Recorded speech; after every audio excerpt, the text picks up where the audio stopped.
So I'm just going to switch over to my attacking VM. Okay.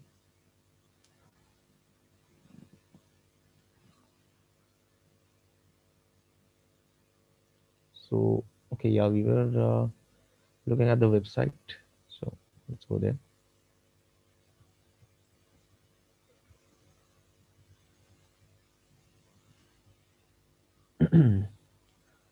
And we had also figured out that there was a WordPress blog here, and we had cracked the password for it. It appears we are still logged in from the previous day. So we are logged in as Elliot. So did anyone try out anything after this point? Yes, sir.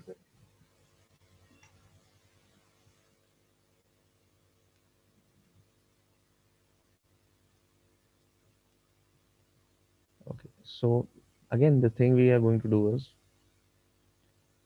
we are going to go into the editor, and we have a few templates to select from. In this case, I'll just use the first one. I'll take the reversal code, PHP reversal.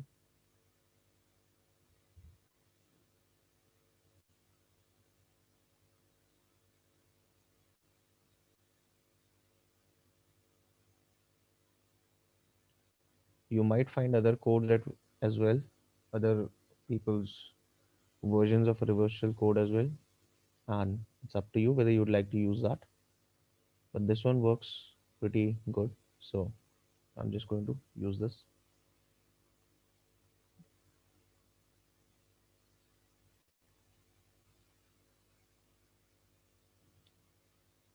And I'm going to have to change the IP here to my IP since we are trying to get a reverse shell.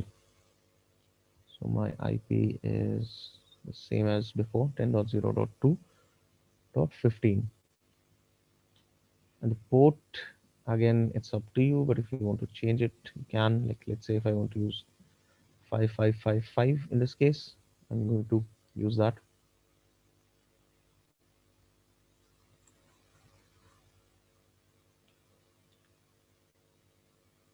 And this is a template for the 404 error page. And when will you receive this kind of error? When the page don't exist. When you're trying to access a web page that does not exist, right? So if you're entering an incorrect URL, then you'll be receiving this error, error 404 not found. That 404 is actually an HTTP status code, and it means that the page that you're looking for does not exist here. So let's go to the blog once. Okay, instead of the blog, it takes us to this page. But we know that if I come here, I can see this. Now, before I try to get the reverse shell code to run, I need to switch over to my terminal and open a listener using netcat, and the port was 5555 in this case, so that's the port I'll be using here as well.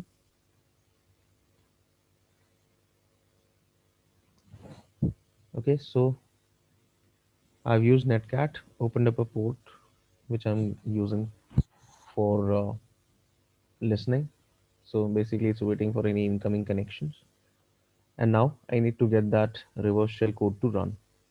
So I'll just enter any random URL, okay, just anything that I can type, and this should get me this reverse shell connection. Because normally you would get an error here, but since we have modified the template and replaced the original code with our reverse shell code, so we are getting our reverse shell. All right, so again the first thing to do is to upgrade our shell.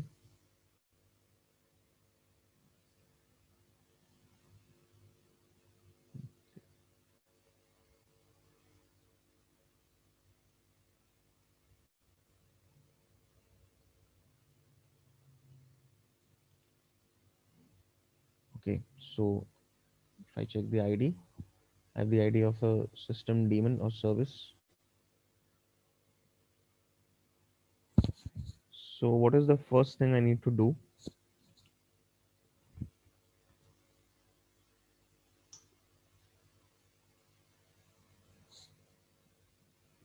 What should be my priority at this Sir, point? first, I guess you should check for working directory and check for who you are right now, and then we can proceed further for escalation and finding the. So the Uh, current directory is simply our main Linux directory, and our ID is daemon. You can also confirm that using who am I. Now, what should I be targeting? Like, what is the first thing that I'll try to do? I should try to do now. ls and find the files present in the directory. Maybe we can get something from there. Okay, but if, whatever I find, what is my end goal here? Like, what do I want to do? Sir, our goal is to find the key and then move to privilege escalation step. So we'll have to find some exploit so we can escalate to root user. So privilege escalation needs to be done, right? Yes, sir. And Yes. also we are doing a CTF, so we need to find the flags or keys in this case. That is definitely what I'm going to do. But what I need to think about is privilege escalation. So currently, I'm not logged in as a user account on the system. Okay, and okay, can anyone tell me how you figure out if you've never seen an account before? How you can figure out whether it's a user account or a system account? There are two methods of doing this. There are two ways by which you can do this.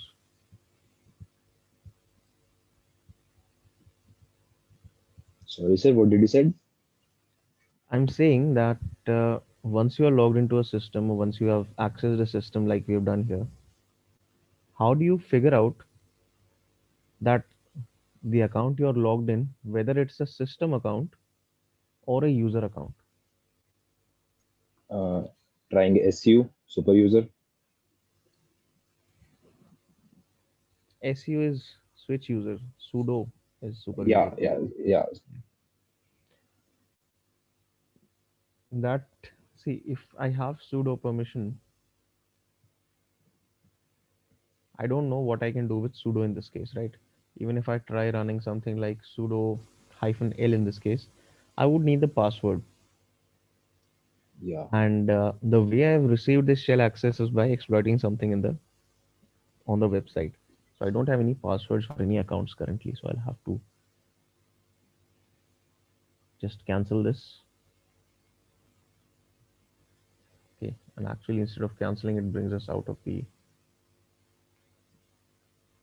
The netcat. other thing we can do is try to access the root directory. If we can access the root directory, maybe that's the case. We are a root user. No, we are not root user. We know that already, right? We've checked our user ID. I already know that I'm not the root user. If you're root, then no issue. That's if once you are able to get root, that's like the end of your problems on the system. Yes, sir, yes, sir. Because with root you can do anything, right? The main thing is when you first get access to a system, the initial access that you get, how do you figure out then and there whether you're logged into a system account or a user account? Okay, let me tell you. The first thing is the user ID that you see. Okay, I'll just elaborate on that. When I run this command ID, it tells me that my user ID is 1. Now, keep in mind that for user IDs, root account has a user ID of 0, and all the other users, okay, who are non-root, they'll have an ID of 1000 or greater than that. So currently my ID is 1, so that's not 0, and it's less than 1000. So That means this is a service system account. Okay, so this is not a user account. Another way to check is you can check the password file, because everyone has access to that. The shadow file is has restricted access. Only root can access that. But this file, password file, all users can access it.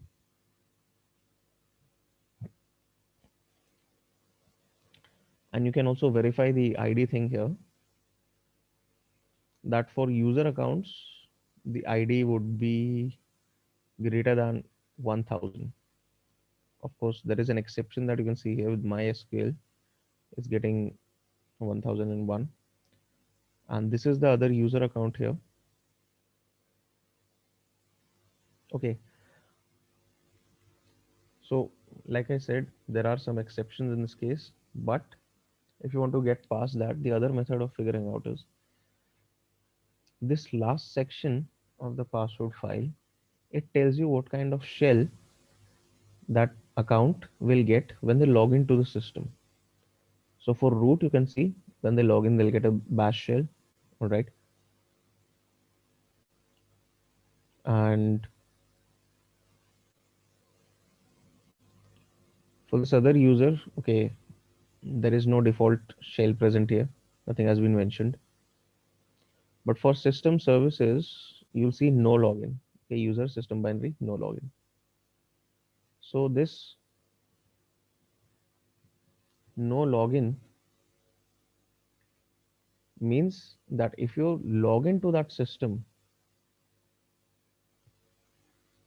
if you're able to, you know, log into that system using SSH, then if you try to use that account, you'll get a message saying the account is not available.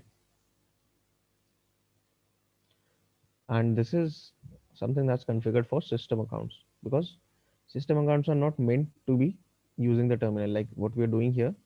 This is not an intended usage of this account.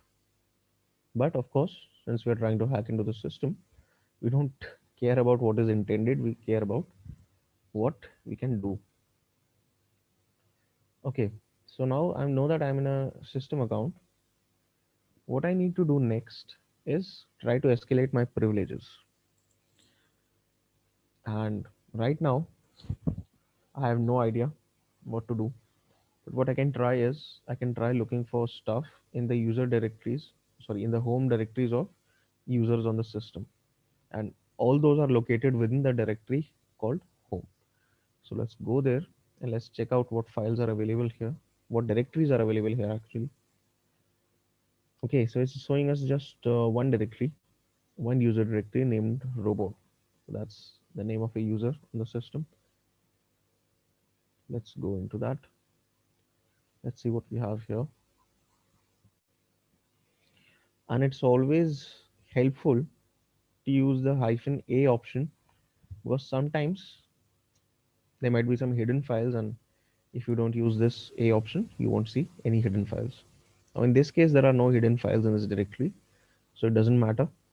But in a lot of cases, if you don't use this option, you might miss out on something important. Okay, so we have two files, and the first one that you see is key2 of 3.txt. So that is going to be our second key or second flag for this system. And there is another file named password.rawmd5. Now what happens if I try to access key2 of 3.txt? Permission denied, because only one account, only the owner has any permissions, and even the owner has just read permission. They can't change this file, they can't make any changes with the current permission set. No other account, no one in the same group or any other user has any permissions to do anything with that file. So I can't open it. However, that is not the case for the second file, password.rawmd5. This might give me something. Okay, I might find something interesting here. Let me check.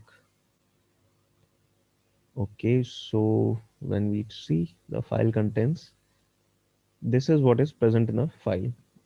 Robot followed by some sort of hash. So what I'm going to do is copy this, bring it over to my system,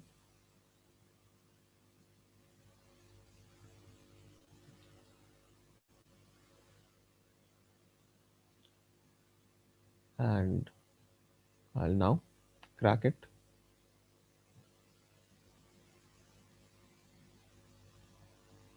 Okay, so I'm going to use John the Ripper, and I'm going to provide this file pass. Now I'll see what it gives me. Okay, so when I'm running it directly, it's showing me a lot of warnings. It says use format is equal to dynamic MD5 or format is equal to this and so and so. So basically, it has some kind of confusion in recognizing the format. So it thinks that it might be MD2, NT, raw MD4, raw MD5. But the name of the file itself gives us the suggestion that it's a raw MD5 password. So what I can do is with John, I can say format is equal to raw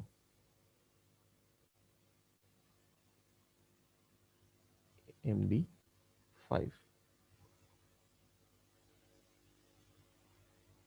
Okay, so even in this case, if I just let it run here, it's going to proceed with a brute force attack. I don't know how long that can take. I prefer using a word list.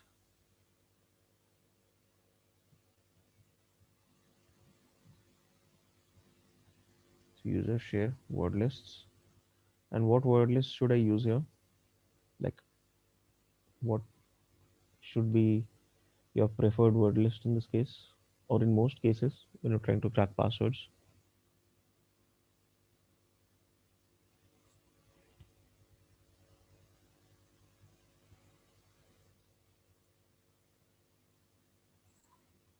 There's a word list named rawq.txt, and this is present by default in your Kali or Parrot systems. And it's basically derived from the passwords, from actual passwords that were leaked. And these passwords are a part of this website, RawQ. So those user accounts, they were all hacked. Actually, the database was hacked, so the user account details were all leaked, and this word list was created using those passwords. So it has about 14 million passwords, which is, let's say, a pretty good number. And in most CTFs, this word list is more than enough to cover any password cracking that you might need. So even in this case, that's what I'll use. Docu.txt. And okay, when we run this, almost immediately it tells us that it has finished. So show, and the combination is robot, and the password is simply A to Z. Let's copy this. Now when I come back here, what can I do now? I can simply, excuse me, switch user to this robot account. The password will be asked. So this is the password. And now we have switched our user. We are now logged in as robot on the system. So we've performed some privilege escalation and we've gained access to a user account, which is better than a system account, a normal service account, but it's still not as good as root access. So I can confirm that by checking the ID. Okay, I'm now logged in as robot. However, I should be able to access the second flag or the second key, whatever you want to call it. And this is the second flag for this system. So now we have this as well.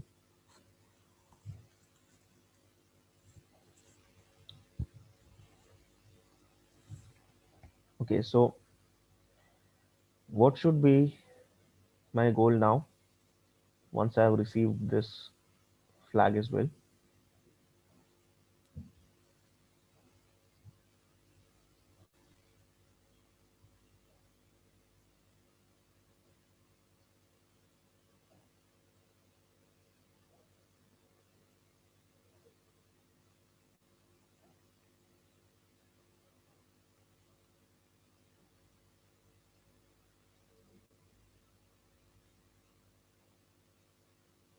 What should I be trying to do next? Sir, try for next key or next flag. Try for next key, and what is the most probable thing I'll have to do in order to access the next key? Check the running services. Maybe some services can be exploitable. Maybe. I'm not talking about the method I'll use, but the goal. What is the next goal? Again, our next goal is to escalate from robot to root. From robot to root, right? So Yes. it's very important that whenever you are doing this kind of thing, you should have a clear goal that will tell you what you need to do. So we need to perform privilege escalation and ultimately get root access. So that's what I'm going to try and do.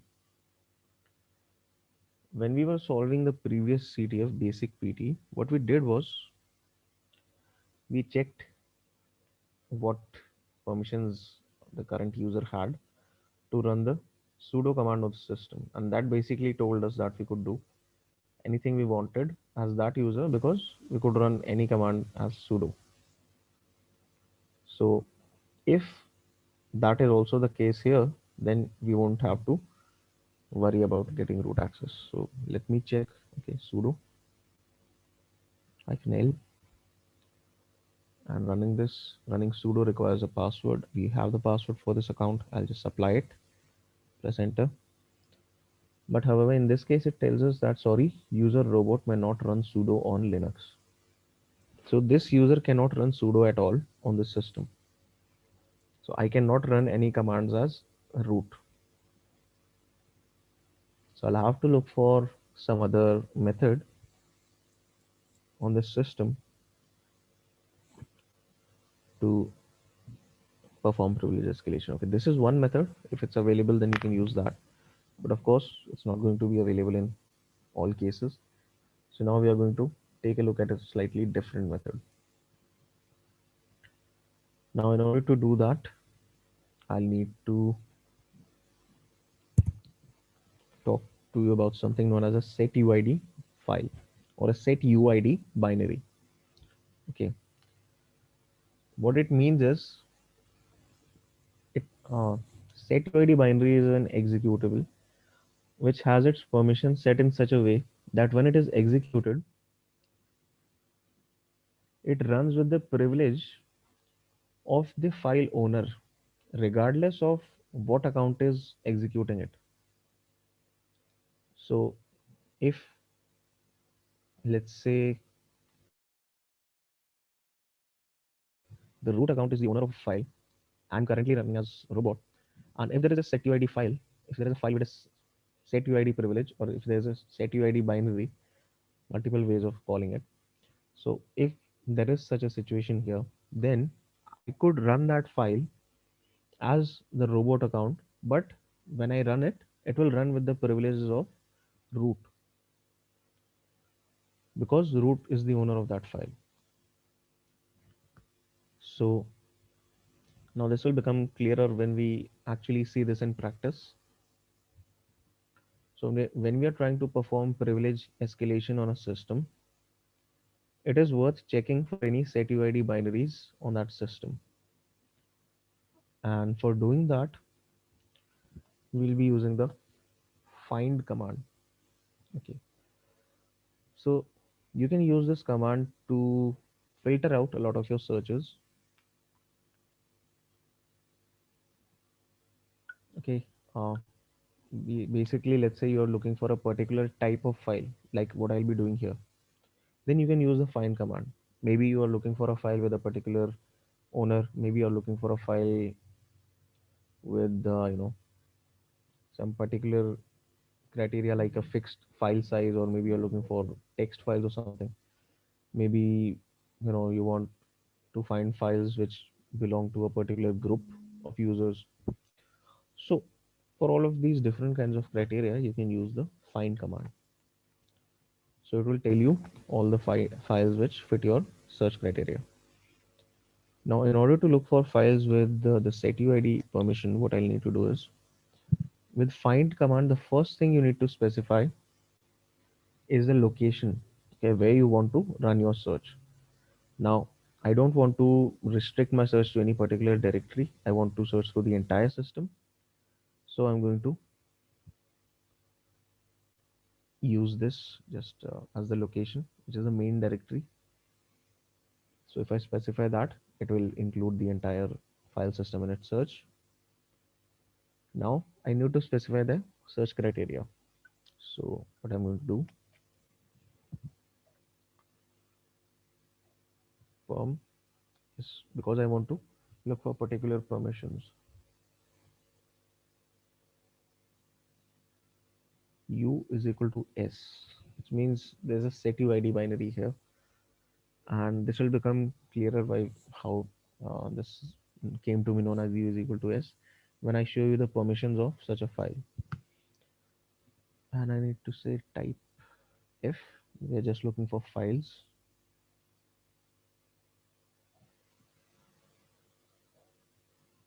Now, if I run this command, okay, I'm looking throughout the entire system, and you know, I'll if I'm looking through the entire system, that means I'm going to look in each and every directory. So, can anyone think of an issue that I'll run into if I run this directly?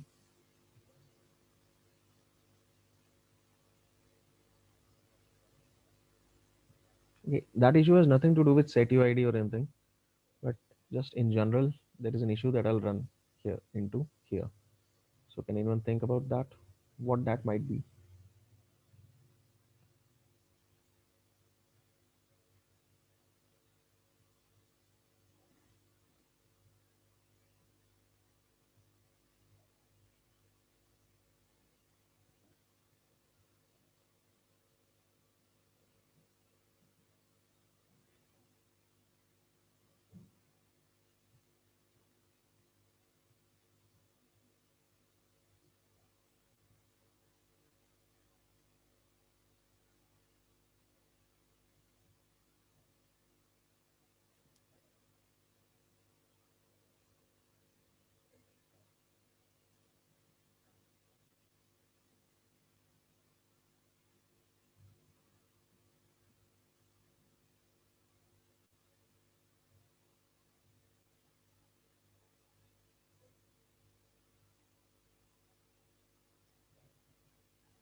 No. Okay. I'll just run it and then you'll see what the issue is. And this type F means that I'm looking for a regular file rather than a directory or a link or any other kinds of special files or something. So let me just run this. We're getting few results, but see what happens next.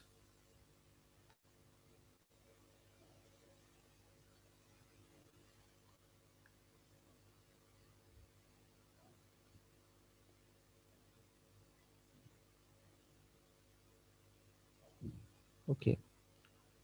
So I'm getting a lot of permission denied errors because I'm Because it's looking only for running as the file. Yeah, pardon?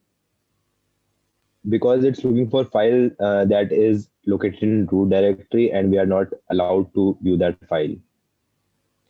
Not just root directory, actually there are a lot of directories I don't have no permissions to access. Yeah, I'm but, not just they looking are for looking for the root file with root directory. access as well. I'm not looking for files just in the root directory. I know I can't access the root directory, but I'm looking for files anywhere in the system that I can access. Of course, that if I can't access a directory, there's nothing I can do there. So I'm not looking for a file in the root directory itself. So I'll get a lot of permission denied errors because I'm not root. So a lot of directories might be restricted, so I can't access those. So all of these results, these permission denied errors are useless to us. So what I can do is, in the same command I can run with a modification. I can add something to it. Okay, so this, the original thing that I typed, I'm not going to change that. I'm just going to make a small addition here.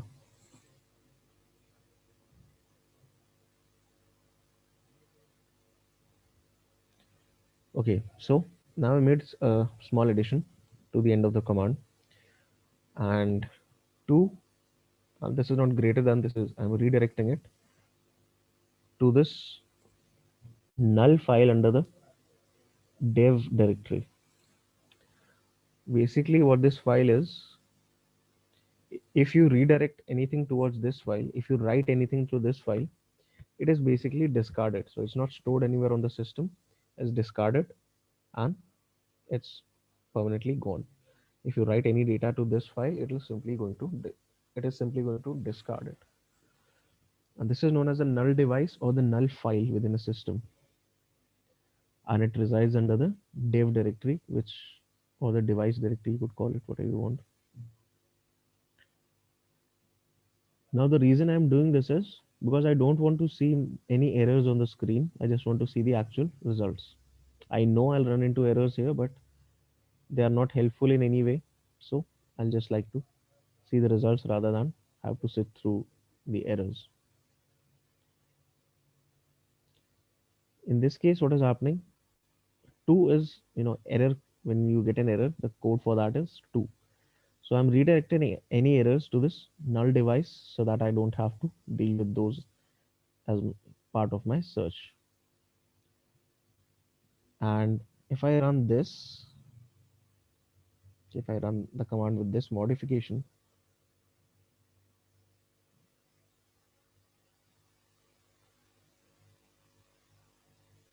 you'll see now that our command has finished running and we haven't received any of the errors that we saw earlier.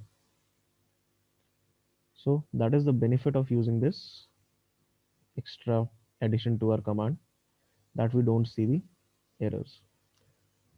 Now our output is much cleaner, and these are the results of our search. So these are all the files which we can access and which have, like, these are all the setuid binaries. Let me just take one example and show you how the permissions for these look. So ls hyphen l for, let's say, bin ping. Okay, let's just take the first one. Okay, so look at the permissions closely now. In the user permissions, okay, the file is owned by root, and in the user permissions, you'll see that instead of rwx, it says rws. Okay, instead of an x, there is an s here. This is the difference between a normal file and normal binary and a setuid binary. Instead of an X for an executable, it's going to show an S in the user permissions. That means whoever runs this file, whoever runs this binary, will be running it with the privileges of the owner of the file. In this case, the owner of the file is root. So that means when you're running ping on a system that runs with root privileges, that does not mean you can use it for any malicious purposes, however, just that it runs with root privileges, and it requires that because certain operations on on the network stack require you to have root or administrator privileges. That's why this binary has this. That's why this is a setuid binary basically. And if I check the permissions of all the other search results that I have received, I'll see a similar RWS in their permissions as well. So the point here is we need to find such a file which could allow us to potentially either get a shell access onto the system as root, or maybe it could allow us to access a directory or a file with root permissions. So out of these setuid binaries,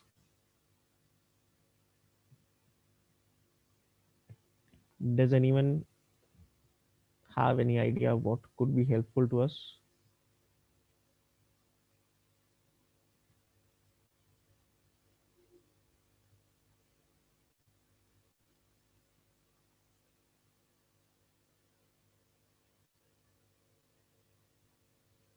There may be a chance of password or key sign. Pardon, password or Password directory and SSH key sign. SSH key sign? Okay, no. While at first it might look like these files would be helpful to us, these are all normal system files and setuid binaries. Like these files exist as setuid binaries on every system. They are not going to help you with privilege escalation. To run the password file, again, you need to have access, like you need to have a password for the account. Like if I run the password file, it's just what is the purpose of the password file? You tell me. Or not the password file actually, what is the purpose of the password command? Since it's a binary, it's a command.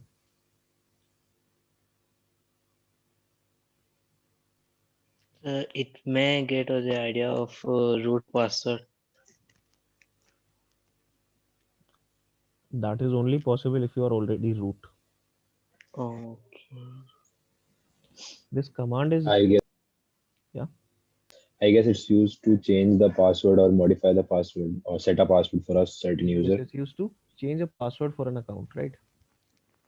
Now, I don't stand to gain anything by changing the password of the robot account, and I cannot change the password of the root account because I'm not root. Only the root account can change its own password. Okay, sir. So these are all system files, most of these. Which of these is not a system file? Like, what do you think is not a system file, which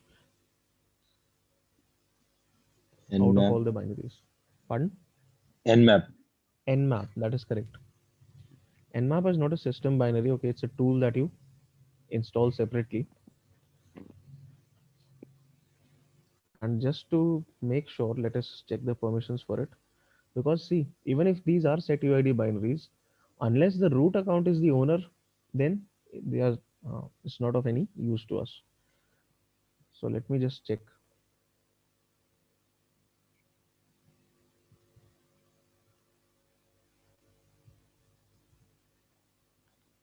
Let's just confirm. Okay, so the owner is root. Okay, so we might be able to use it. However, what is the main purpose of Nmap? Main purpose is to scan, right? To run different kinds of scans. Yes, sir. Yes. So Yes, sir. in Nmap, whatever we have done so far, all we have done is run different kinds of scans or pings or different stuff, and we haven't seen any way or any method through which Nmap can be used for something like spawning a shell or accessing a file. So, is there any way that we might be able to use it for those purposes? Is there any possibility for that? Sir, in earlier version, we can like spawn shell via Nmap, but it's not present in latest version. Yeah, you've already solved this one, so you know the answers already. Yes, sir. I won't say anything now.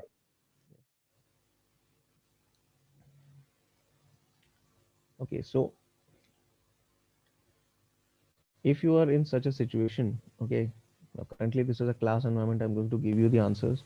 But if you are in a situation where you have something like this, but you don't know what to do, then how are you going to figure out how to move forward?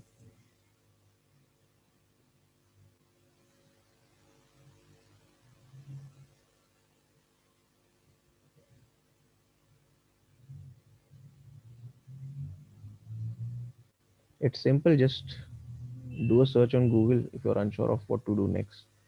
Never hesitate to use Google because it's the most useful tool for a penetration tester or anyone in cybersecurity or even IT, I would say. By Google, I mean search engine. You won't have to stick to Google. That's up to you what you want to use. Okay, so what I want to search for here is how to perform privilege escalation with Nmap if there is a setuid binary. So I'll just say Nmap SUID or setuid Privesc. Privesc is a shortened term for privilege escalation. Okay, so there are quite a few results here. Okay, let's just try going to this one, and it says Linux privilege escalation with setuid and Nmap.